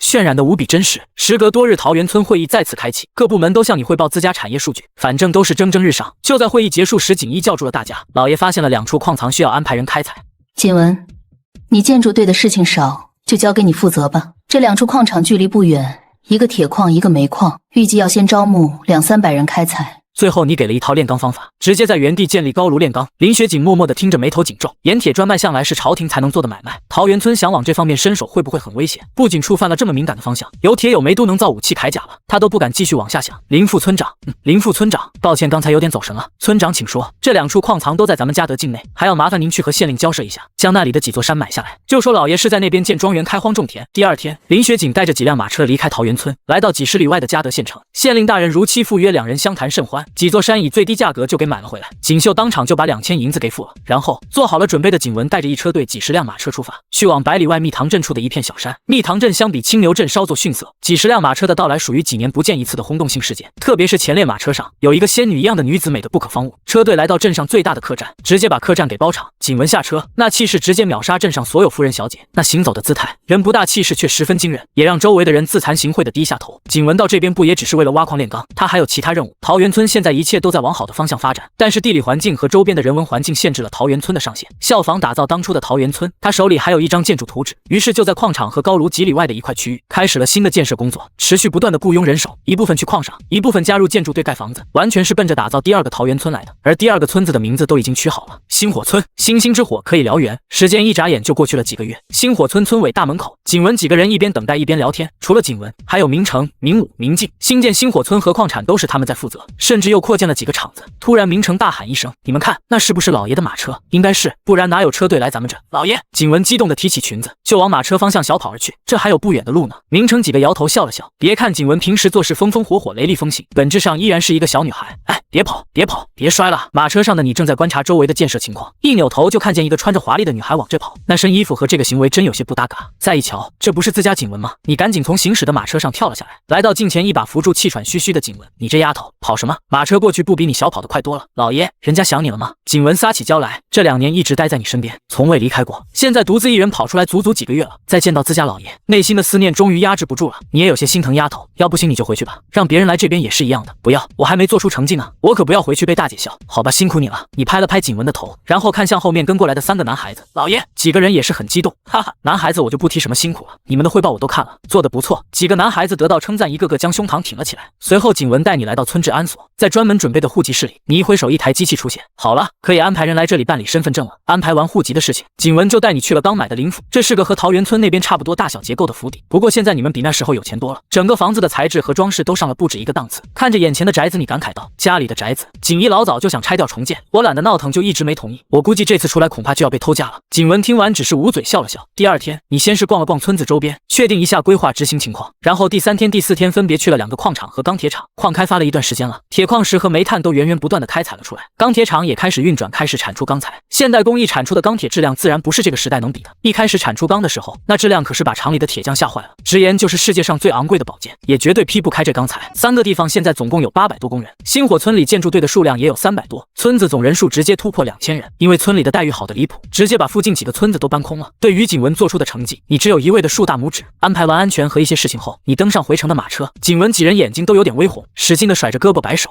颠簸2天，再看到桃源村的界时，心情依然大好，只是到了家门口，看到房子已经被推平，一群工人在忙活，你的心情瞬间不美丽了。我住哪啊？你的眼神有些迷茫。景一听到老爷回来了，就赶忙过来，连忙道出自己建2层房子的想法。你只是默默的听着，毕竟拆都拆了，还能怎么办？接着你掏出一张纸递给景一，就这么建吧，这个图纸应该能满足你的要求。30几栋小楼加外围的建筑，已经构成了一个微型小区，又从豪门大宅住回小区里面了，怎么感觉是越混越差了呢？村委办公室上，景一咳嗽一声，周围议论声立刻消失。诸位，这次会议很重要，目前桃源村的正式居民超过8000人，星火村那边的人数也超过2000人，总人口数突破1万，所以经过和老爷的商讨，决定将桃源村改村为镇，以后桃源村就是桃源镇了。热情的掌声瞬间响起，撑满了整个会议室。随着村落成为城镇级别，镇上所有人的薪资待遇也更上一层楼，这些人自然是高兴坏了，导致今天街上的普通米酒都被卖光了。晚上下班，景一乘着马车回到新建的林府大院，大院还在建设中，但是中心处几座小楼已经先盖起来入住了，总不能让老爷一直没有家住吧？没有家的那几天，老爷和孩子们玩捉迷藏似乎都不怎么尽兴。回到自己的小楼，就看到一个男人坐在客厅。明武看到来人，唰的一下站起来：“景一姐，坐吧。事情办得怎么样？”“很顺利，铠甲武器都打造出来了，现在有了200套，我觉得是时候训练一下了。”“那就先试试吧，你们4个要小心，宁可其他人都死了，你们4个也得回来，不然我怕老爷一辈子都不会原谅我。”“是。”明武一跺脚应声称是，随后转身就走。景一盯着那背影，眼神里仿佛有火苗在跳动。最近因为朝廷的腐败和超多税收，已经有很多处的人举起了反旗。明成率领的狼兵在几万流民里7进7出，凡是劫掠或手上沾过血的流流民全部杀无赦，尸体就地掩埋，钱财搜刮出来，用于救活其他真正的流民。多场战役下来，狼兵没有任何伤亡。朝廷听到此消息，悚然大惊。若对方是反叛势力，那朝廷岂不危矣？可就在这时，狼兵消失了，众人百思不得其解。没有人知道他们其实是回去给你拜年了。你无奈地接受了众人一个又一个的磕头，大把的红包撒出去，心疼的在滴血。锦衣啊，来年放过老爷我好不好？我的钱包都被你们抽扁了。那当然不行，我们的命都是你救的，现在的美好生活也是老爷给我们的，必须要有一个仪式感。之后的日子蒸蒸日上。这天林雪景下班后回到家，突然接到亲朋好友从京城送来的信件，他只看了一眼就兴奋的哈哈大笑。那个老匹夫终于被罢官了，真是苍天有眼啊！他说的老匹夫正是当朝首辅，首辅无能却窃据高位，一心耍弄权谋，毫无忠君报国之心。当初林雪景想要改变这一切，结果却被首辅排挤，林雪景心灰意冷，这才挂冠而去。现在那老匹夫被罢官了，换成了林雪景这一系的李首辅上任，想要请他回去继续做官。林雪景虽然觉得大快人心，但是他在这边待久了，觉得朝廷太过腐败，他不觉得李首辅能够力挽狂澜。如果要他来选择的话，他觉得你才是更合适的人选。林夫人闻言吓了一跳，她觉得丈夫肯定是疯了，在她眼里你就是个好吃懒做的人，全靠女儿养家糊口。你听说了林雪景的事之后，就立刻上门拜访，让她上折子给朝廷，就说你做这清江府的知府，同时要军权，条件就是今年税收翻1倍，3年之后每年缴税8万两以上，朝廷大概率应该会答应这个条件。林雪景震惊了，去年清江府1年税收只有2万2千两，今年就要翻倍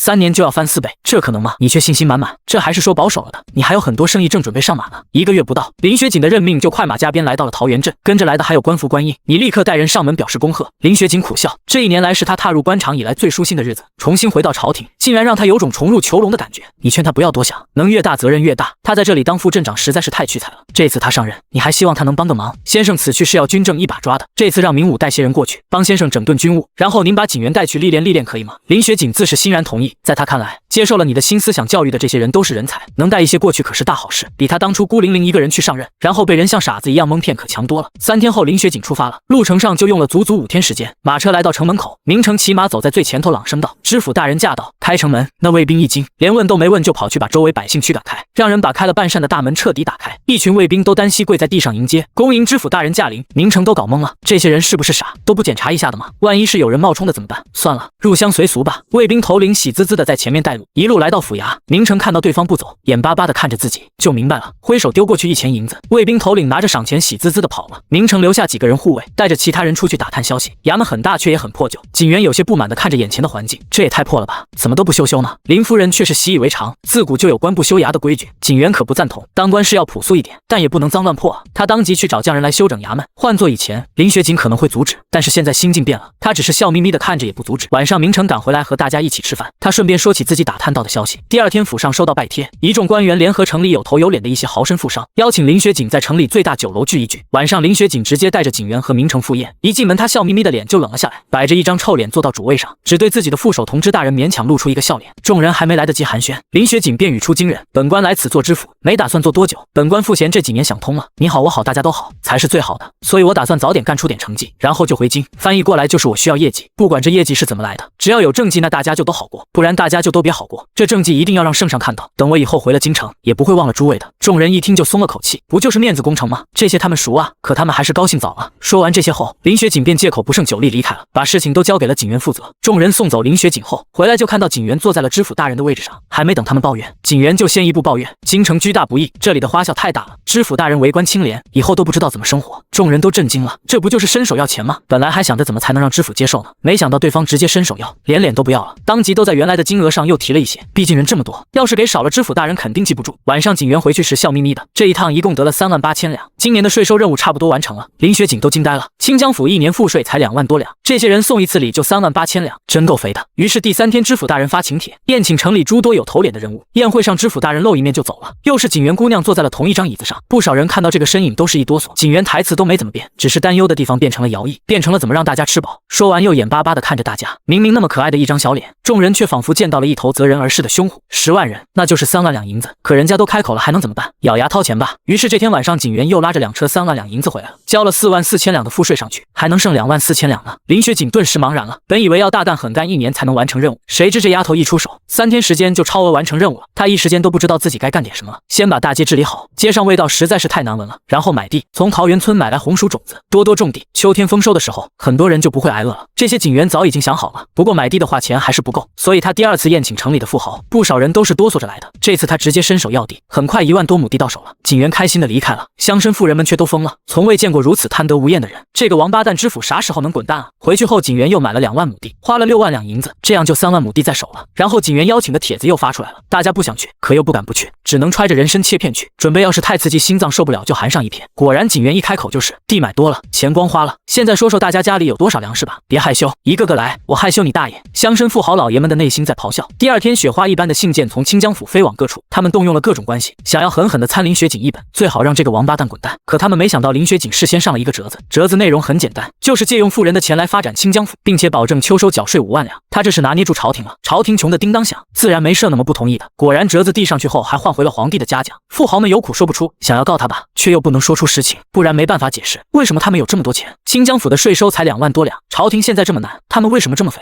林雪景很高兴，景元却很生气。我要的时候他们也没说不给啊，如果不想给可以不给啊，为什么给了还偷偷的告状？林雪景淡笑不语，你挟着知府的声势要钱要粮要地，那是他们想不给就能不给的吗？就像那些人对待老百姓的时候一样，老百姓也没有拒绝的权利。很快锦绣就亲自来送粮种了，景元已经跟5000户人家谈好了，一户种6亩地，初秋就能收获1亿斤红薯。林雪景闻言全身颤抖，这可是价值40-50万两银子的粮食，能保证全郡的人不饿死，那是多么大的功德。不过锦绣这次不单单是为了送粮种，主要是为了在府城开办银行的分行。林雪景知道货币权的重要性，这比盐铁专卖还重要，朝廷可未必会同意。老爷已经为您想好了，您就上书朝廷，说这是一种尝试，如果尝试成功，今年的税收应该能超过8万两，甚至10万两都未必不可能。如果有效，可以全国推广，赚更多的税收，利益这么大，朝廷怎么可能会不同意？在忠君爱国和忽悠朝廷之间，林雪景果断选择了爱国。我会上书的，你自己选择地方吧。锦绣选择了府城最繁华大街上、最繁华地点的大酒楼，景元亲自去跟酒楼背后的东家要，没多久酒楼就改成了桃园银行。为了金融计划的顺利实行，你花钱让系统开发了系列货币的第5章，一张通体漆黑前后透光，如同夜空一般的纸币，面额1万元，专为大额交易而生。货币十分结实，防火材料，撕都撕不碎，想破坏都得拿刀或者剪子来。这一张1万元按照现在的比例，就抵现在100两银子，但是大家都不太能接受这种货币。不过这都是暂时的，你不着急，迟早都会被接受的。像现在的桃源镇，不就所有人都在用新货币吗？基本看不到银子和铜钱了。桃源镇的外来人口越来越多，来了之后先是租房子，桃源镇的房屋店铺都只租不售，这里吃喝玩乐的地方都有。街上有个麻将馆，麻将馆这里不允许用钱玩，因为桃源镇禁赌禁黄，而且要求麻将馆最大只允许玩1元的。来玩的人先用钱换筹码，玩完了再用筹码换回钱，只要交一份位子钱，1毛钱可以玩1上午，还提供茶水和小食，比市场价贵一丢丢。后面还有雅间，收费略贵一点。这麻将馆一开放，短短时间就风靡了起来，短短时间就接连不断的到处开新店。街上还有一家汤池店铺，有可控制水温的淋浴，洗完之后还可以去大池子泡着，旁边还有人负责搓澡，连搓带洗才5毛，男人搓澡搓2面，女人搓澡搓4面，手法略微不同，价钱也不贵，才5毛钱。搓完后还能上楼点杯茶休息一下，浴池的价格普通人也能享受得起，很多人几乎每天都来。浴池不远处就是一家叫大众餐饮的店，在门口就能看到摆放了很多色泽艳丽的菜，一小碗粗粮饭2毛，细粮5毛，素菜2到3毛，荤菜5到8毛，每个饭菜面前都有明码标价，吃一顿带菜的饭4毛到1元左右，味道非常不错。很多有钱老爷就喜欢一次吃好几个菜品，吃不完可以打包回去给下人吃，因为剩菜要罚款的。这一举动对于贫富之间的距离颇有成效。可令人没有想到的是，今天又是一个多灾多难的年份，秋收之际，很多地方减产严重，本来去年就差点饿死的百姓，今年又没好收成，而朝廷又面临北方蛮族的威胁，为了凑齐军饷，还没秋收，朝廷就下达了加税的命令，税收从4成增至6成，结果完崩了，天下各地都烽火四起，百姓们纷纷起义，去年的流民再次冒头，而且有席卷天下的趋势，一路往东往北前进。而最后战斗力的军队镇压起义归来，因为没有拿到朝廷许诺的粮饷，气势大衰，直接被流民大军给冲散了。见势不妙的皇帝和一小部分人，在流民大军闯入京师前逃了出来，南下了。当林雪景听到这个消息的时候，人都懵了，林夫人更是心急如焚。虽然他们已经通知了家里人来这里避难，但现在四处都兵荒马乱的，根本收不到对方的消息，景元也无计可施。林雪景首先冷静下来，盘点了清江府的情况，还有10天红薯就能收获了。明城的军营已经从原来的500个老弱病残恢复成了1000人，且每天都勤加操练。林雪景这才松了口气，只希望能平安度过秋收。可天不随人愿，眼看秋收将至，意外到底还是来了。一伙5-6千人的流民出现在了府城外面，堵在城门口叫骂。唯一值得庆幸的是，这些流民不知道那些红薯是长在地下的，只是被破坏了一些地表的秧苗，没造成什么大的损失。林雪景痛心疾首，想要领兵出战，可明城却摇了摇头，军心不可用，守城还行，杀出去必败。林雪景闻言心急如焚，外面的红薯还等着收呢，那可是未来1年清江府老百姓的希望。就在这时，数百铁骑奔涌而来，是桃源镇的狼兵。狼兵仿佛一把无坚不摧的刀，直接将流民队伍冲得四分五裂。狼兵骑着马不断看傻，顷刻间就杀掉了1/3的流民。流民们根本没有反抗的勇气，纷纷跪在地上哀嚎求饶。明城带兵出城，将被打趴下的流民绑了，有的还不解气的拳打脚踢。他们打仗不行，收拾俘虏还是蛮有一套的。住手！明城一鞭子抽在一个打得很凶的士兵的身上，这些都是老爷的财产，打坏了小心拿你命来赔。凶狠的士兵立刻点头哈腰的陪笑。狼兵见事情控制住了，便冲着明城点点头，带着队伍风一般的离去了。林雪锦看着他们的背影，心里充满了安全感。随后他立刻组织人展开秋收，景元则是去找城里的乡绅们。面对林雪锦疑惑的目光，他理直气壮的挺直腰板：“我们救了他们啊，要点钱怎么了？要不是我们家的兵来了，流民闯入城里，他们就都死了。向他们要点狼兵的粮饷不过分吧？”看着收到知府请柬赶来的乡绅富豪们，景元狮子大开口：“是我请狼兵过来解围的，狼兵要10万两银子，不然就会回来。回来干什么？自然不用多说。”这些乡绅老爷们听说过流民破城的惨状，早就吓破了胆子，根本不敢还价，二话不说就凑齐了10万两银子出来。景元人都傻了，本来他还等着对方讨价还价的，没想到他们这么富裕，亏了，要少了。他当即又想好了一个理由：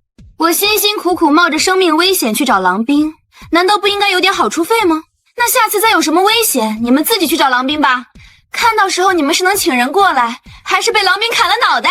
一群人虽然恨得牙痒痒，却还是咬着牙又凑出2万两感谢费出来。景元乐坏了，还以为羊毛都被薅光了呢，没想到这些羊的羊毛还很多啊！看来以后还得找机会继续薅。听到他这么说，大家都有些同情那些乡绅富豪了。秋收结束后，红薯的产量直接震惊了所有人，3万亩地真的产出来超过1亿斤红薯。光是这些粮食，如果平均分够整个府的人都不饿死，加上其他人种的粮，能让每个人都吃饱。不过平分是不可能平分的。景元兑现了诺言，给那5000户每家500斤红薯，一共也才250万斤。相比于收获芝士毛毛雨，剩下的4文钱一斤全卖出去，可以获得40万两白银。不过这需要一点时间。当初林雪锦答应给皇帝8万两银子，他立刻把银子送到了皇帝现在所在的流京。8万两银子的到来能解决很多问题，比如一支军队的粮饷，这是皇帝今年收到的唯一一个好消息。皇帝流下了感动的泪水，当即给林雪锦升了4品官，夸他是国之柱石，希望他多多努力，明年看能不能再多搞点税收。林雪锦跪着默默听完了圣旨，非但没有想象中的心情激动，反而还有些鄙视。送走宣旨的公公后，他直接将圣旨丢到了一边，也不管什么大不敬之罪了，他还有很多重要的事情要处理呢。随后明王占据了京城，也开始招揽林雪锦。大家都在说皇帝无德，才会引来天下大乱，明王才是下一任明君。可不久后，大家才发现天下乌鸦一般黑，明王在京师考饷得银7000万两。京城里这些勋贵大臣们有这么多钱，但凡拿出1/10给军队发饷银，叛乱早就被平息了。可他们竟然1分钱都舍不得出。林雪锦彻底心碎了，自己忠君爱国，忠的是什么君？爱的又是什么国？景元伸出小手拍拍他的肩膀：“先生，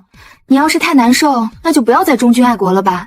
要不你爱我们爱老爷也行啊，我们是不会辜负你的。”林雪锦瞬间被点醒，想起桃源镇上的那些欢声笑语，稳定团结繁荣强大底蕴深厚，这才是他应该喜爱的东西。林雪锦当即下令，实在是交不上税收的可以先欠着，老百姓感念他的恩德，竟然主动把这3成税收给缴纳了。后来林雪锦让下面各地用粮食换红薯，再加上卖出去的，最终府城拥有了8000万斤储备粮和10万两储备银。当然这些他没有再上交朝廷，准备留着建设清江府。等到林雪锦和林夫人的家人赶到时，看到的就是一片欢声笑语，和其他地方民生凋敝的惨状完全不同，心里顿时对林雪锦感到自豪与骄傲。林雪锦将2家人迎回家，将景元和明成他们介绍给了2家人。这几位就是我信中所说的那位高人林先生的手下。谁知林父却是满脸不屑的冷哼一声：“什么狗屁高人！若是高人真有那通天的本事，却不思忠君爱国报效国家，此等无君无父无忠无义无耻无德之人！”景元瞬间火冒三丈，直接就往上冲。虽然被林夫人一把抱住，但他可以用嘴炮：“老东西老匹夫老弱智，你凭什么瞧不起我家老爷？就凭你跪舔的那个被人像狗一样赶出家门口的窝囊皇帝，他都那么窝囊了，你这条跪舔他脚底板的老狗更窝囊，你凭什么敢侮辱我家先生？”其他几个男孩子更是杀气爆棚，明武面无表情，眼神也没有丝毫波动的拔出一把长匕首，一步步向着林父走来。明文和明真也手持匕首紧随其后，3人自然而然的结成战阵，互为犄角，仿佛要上战场一般。林夫人都急疯了，赶紧催促林父道歉。林雪锦也挡在3人身前，可不等他开口，就被明武一把推开，踉跄着摔倒在数米之外。林父气得直哆嗦，指着3人就要破口大骂。明武直接一个大嘴巴将他打翻在地，一只脚踏上去，长匕首冲着林父脑袋就刺了下去。林先生您来了，太好了！明武瞬间停手，长匕首距离林父的眼睛只有几厘米，抬头没看到你的人影，他们才知道被骗了。林雪锦赶紧解释，他对你还有大用，今天的事情他会亲自向你负荆请罪。明武这才收起匕首，不屑地盯着脚下的林父：“老狗，这是最后一次，下次再让我听到你侮辱我家老爷，我不但会杀了你，我会让你的儿子孙子一起去见阎王，听到了吗？”林父吓得肝胆俱裂，根本说不出话来，只会连连摇头。明成不屑地嗤笑一声：“果然，你的骨头和你的皇帝主子一样软。林先生，你的所有功劳一笔勾销。”说完疾步向外走去，不走快一点，他怕自己再忍不住回头弄死那老家伙。景元也挣脱林夫人的怀抱，冷着脸跟跟了上去。他和林家这么久的情谊，从此刻起也都被一笔勾销了。你就是他们心中永远唯一不可触碰的逆鳞，触之必死。林梦璇终于忍不住哭了出来，他最好的朋友好像因为爷爷一句话就永远的失去了。林夫人抱着女儿流着泪不说话。林雪锦让所有人都出去，并警告他们，今天的事情如果有其他人知道，你们几个就一起消失吧。众人早就被吓破了胆，急忙哆哆嗦嗦的退了出去。林夫人也带着2个孩子离开。父亲，今日之祸出自口舌，以后要慎言啊！那些是我们招惹不起的人。今日明武3人散发的气质，和那日见到的狼兵一般无二。若是在野外和冥王军队遇上，哪怕是10万流民也挡不住那几百铁骑的冲击。这到底是怎么回事？林府气急败坏的怒吼：“您得罪了我们的皇帝，所以庆幸我们还活着吧？我现在拥有的一切，可以说都是人家给的，人家想收回随时都能收回。等下我还要写信给林先生道歉。”林父指着他的鼻子破口大骂：“你这逆子！